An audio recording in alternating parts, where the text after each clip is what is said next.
वक्फ संशोधन बिल के कानून बनने का रास्ता अब साफ हो चुका है। लोकसभा और फिर राज्यसभा से मंजूरी मिलने के बाद इस बिल पर सिर्फ राष्ट्रपति की मुहर लगने का इंतजार है। संसद और सड़क पर विपक्षी दलों के विरोध के बावजूद सरकार दोनों सदनों से इस बिल को पारित कराने में सफल रही है। अब मुस्लिम संगठनों से लेकर मुख्य विपक्षी दल कांग्रेस इस बिल को सुप्रीम कोर्ट में चुनौती देने की तैयारी में है। इस मामले में पहली रीट याचिका बीते शुक्रवार को सुप्रीम कोर्ट में दायर की गई। दरअसल बिहार के किशनगंज से कांग्रेस सांसद मोहम्मद जावेद ने कोर्ट में रीट पिटीशन दायर की और अब तक कुल मिलाकर सुप्रीम कोर्ट में इस कानून के खिलाफ 8 याचिकाएं दायर हो चुकी हैं। कांग्रेस के महासचिव जयराम रमेश ने शुक्रवार को कहा कि कांग्रेस पार्टी जल्द ही इस बिल की संवैधानिकता को सुप्रीम कोर्ट में चुनौती देगी। उन्होंने कहा कि पार्टी पहले ही नागरिकता कानून सीए, आरटीआई कानून, चुनाव नियमों से जुड़े कानून को सर्वोच्च अदालत में चुनौती दे चुकी है और ये सभी मामले कोर्ट में चल भी रहे हैं। इसके अलावा पूजा स्थल अधिनियम को जो भी कांग्रेस की ओर से सुप्रीम कोर्ट में चुनौती दी गई है। इस कड़ी में अब अगला नाम वक्फ संशोधन बिल का भी जुड़ने वाला है।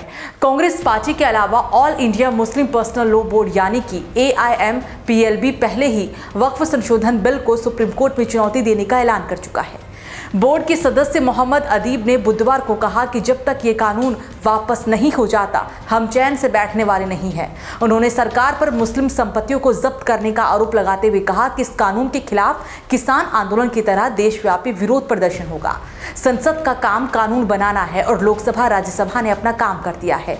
अब ये बिल संविधान के मुताबिक है या नहीं, ये तय करने का अधिकार सुप्रीम कोर्ट के पास है। बिल को चुनौती देने वाले, इसका विरोध करने वाले बहुत हैं, लेकिन सुप्रीम कोर्ट इस बिल को संविधान की कसौटी पर तौलेगा और फिर तय करेगा कि ये बिल संवैधानिक है या फिर नहीं। बिल की खिलाफत करने वाले भी इसे संवैधानिक आधार पर ही कोर्ट में चुनौती देने वाले हैं। ऐसे में बिल प्रावधानों को लेकर सुप्रीम कोर्ट में इसे चुनौती दी जा सकती है। विपक्ष का पहला तर्क ये भी है कि ये बिल धार्मिक स्वतंत्रता का उल्लंघन करता है और वक्फ बोर्ड में गैर मुस्लिम की एंट्री उस अधिकार का हनन है। हालांकि सरकार की दलील है कि वक्फ में किसी भी गैर मुस्लिम को जगह नहीं दी गई है। वक्फ बिल बोर्ड में गैर मुस्लिम सदस्यों और महिलाओं को शामिल करने का प्रावधान इस बिल में किया गया है। ऐसे में अब सुप्रीम कोर्ट तय करेगा क्या वाकई इस बिल के प्रावधानों में धार्मिक स्वतंत्रता के संवैधानिक अधिकार का हनन हो रहा है। एक अन्य पहलू बिल में वक्फ बाय यूजर को खत्म करना है। इस प्रावधान में कोई भी संपत्ति जिसका लंबे अरसे से मस्जिद या कब्रिस्तान के रूप में धार्मिक कार्यों के लिए इस्तेमाल हो रहा है, बगैर किसी दस्तावेज के वक्फ की संपत्ति के दायरे में आएगी। लेकिन सरकार ने अब इसे बदल दिया है। अब किसी भी संपत्ति को वक्फ बनाने के लिए इसे वैध दस्तावेज और रजिस्ट्रेशन अनिवार्य कर दिया गया है। साथ ही 6 महीने के अंदर वामसी पोर्टल पर भी उस संपत्ति का रजिस्ट्रेशन कराना होगा। विरोधियों का तर्क ये भी है कि इस प्रावधान को हटाकर सरकार मुकदमेबाजी का रास्ता खोल रही है और जमीनों को छीनने का प्रयास कर रही है। मुस्लिम संगठनों का ये भी मानना है कि कई जमीनें जिन पर मस्जिद या कब्रिस्तान बने हैं हजारों साल पुरानी हैं और उनके वैध दस्तावेज मौजूद नहीं हैं। ऐसे में इन संपत्तियों पर सरकार कब्जा कर सकती है। हालांकि सरकार ने इस प्रावधान में राहत देते हुए तय किया है कि पुरानी संपत्तियों को इस दायरे में नहीं लाया जाएगा और वो सिर्फ संपत्ति जिन पर पहले ही अदालती मामले चल रहे हैं उन्हें कोर्ट के फैसले पर छोड़ा जाएगा और सरकार इसमें कोई दखल भी नहीं देगी। वक्फ बाय यूजर को बिल से हटाने भी सुप्रीम कोर्ट में चुनौती दी जा सकती है, क्योंकि विरोधियों की दलील है कि सिर्फ मुस्लिम समाज ही नहीं बल्कि सैकड़ों मंदिर, गुरुद्वारे और चर्च का इस्तेमाल भी बाय यूजर के आधार पर किया जाता है, क्योंकि वे संपत्तियां बहुत पुरानी हैं और उनमें विभिन्न धर्मों के कर्मकांड होते आए हैं, लेकिन इनके लीगल दस्तावेज आज के समय में किसी के पास मौजूद नहीं है। विरोधियों का एक तर्क ये भी है कि इस बिल से संघीय ढांचे को नुकसान पहुंचता है। जमीन राज्य का विषय है, लेकिन वक्फ बिल में संपत्ति का निर्धारण और रेगुलेशन का अधिकार कलेक्टर को दिया गया है, जो कि आधिकारिक तौर पर केंद्र सरकार के अधीन ही आता है।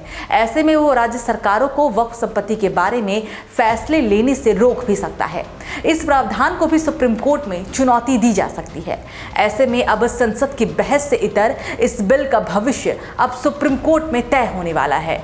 बिल को कोर्ट में चुनौती देना आसान है, लेकिन विरोधियों को ये साबित करना होगा कि ये बिल संविधान के दायरे से बाहर है। पहले भी कई कानून ऐसे हैं जिन्हें सुप्रीम कोर्ट में चुनौती दी जा चुकी है, लेकिन अदालत ने हर बार उस कानून को संविधान के तराजू पर तौलते हुए फैसला सुनाया है। अदालत संसद से पारित हो चुके किसी की कानून को तभी खारिज कर सकती है जब वो संविधान के दायरे से बाहर हो, और अब ये देखना सर्वोच्च अदालत का ही काम है। अगर सुप्रीम कोर्ट के अधिकार की बात करें तो वो संसद की ओर से बनाए गए किसी कानून की व्याख्या कर सकता है, लेकिन अगर वो कानून किसी के मौलिक अधिकारों का उल्लंघन मानता है तो ऐसी स्थिति में सर्वोच्च अदालत के पास उस पर रोक लगाने का पूरा अधिकार भी है। लेकिन ऐसा तभी हो सकता है जब संसद से पारित कानून संवैधानिक अधिकारों का हनन करता हो।